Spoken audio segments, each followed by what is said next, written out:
Bonjour et bienvenue dans la chaîne Mathématiques Sciences.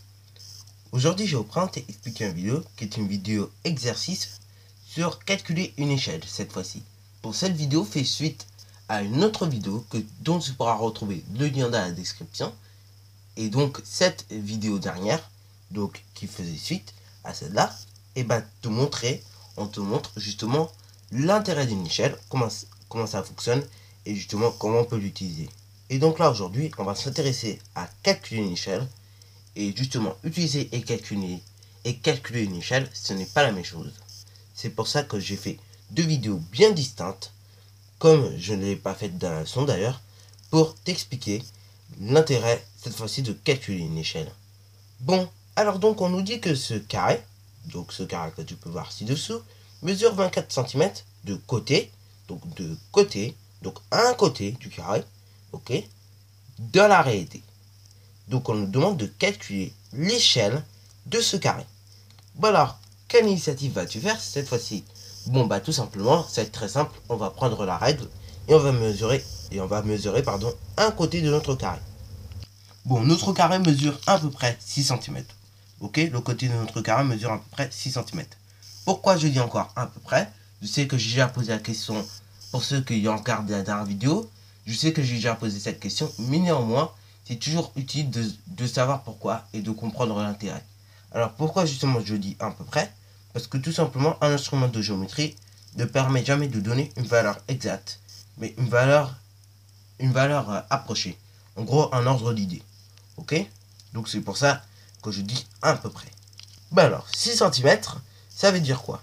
Eh ben ça veut dire que déjà, sur le plan, ça mesure 6 cm et dans la réalité, ça mesure 24 cm. Bon, alors on va noter tout cela. Donc n'hésite pas à mettre ta vidéo en pause afin de réaliser la suite de l'exercice. Bon déjà, alors je vais rappeler comment on fait, comment l'échelle se note. Donc ça se note longueur sur le plan, sur longueur réelle.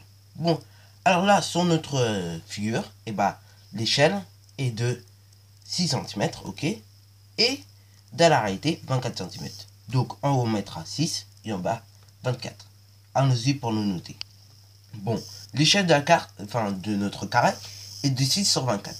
Bon, à vrai dire, si pour cette séquence-là, c'est terminé. On aura déjà terminé de tout calculer. Ok, donc pour cette séquence-là, on ne te demandera pas de simplifier et tout. Donc ça sera déjà terminé. Mais néanmoins, je voudrais te préparer aux fractions. Parce qu'en cinquième, je ne sais pas si tu as fait ça en sixième, établir l'égalité entre des fractions. Et bien là, en plus d'établir une égalité entre des fractions, cette année, tu vas t'intéresser à justement simplifier une fraction, à la réduire, à la rendre irréductible. Ok? Bon, la notion de rendre une fraction irréductible sera plus approfondie en classe de 3e. D'ailleurs, c'est pour cela qu'il faut bien connaître les critères de divisibilité, car en 3e, justement, ça va faire mal, parce qu'on te réinterroge là-dessus. Et d'ailleurs en 5e aussi. Mais en 4e, par contre, on ne fait pas. C'est pour ça, d'ailleurs, que je dis que ça va faire mal. Bon, alors nous allons simplifier cette fraction afin d'obtenir une échelle qu'on a l'habitude de lire. Bon, quel est le diviseur commun entre 6 et 24? Bon, on pourrait dire 3. Bon, on va essayer par 3, ok?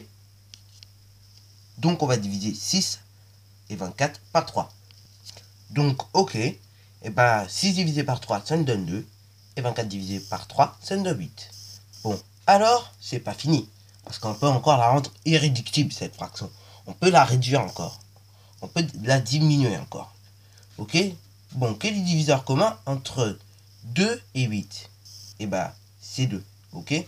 Tout simplement. Donc, on va tout diviser par 2. Bon, là, tu vas me dire, on a fini.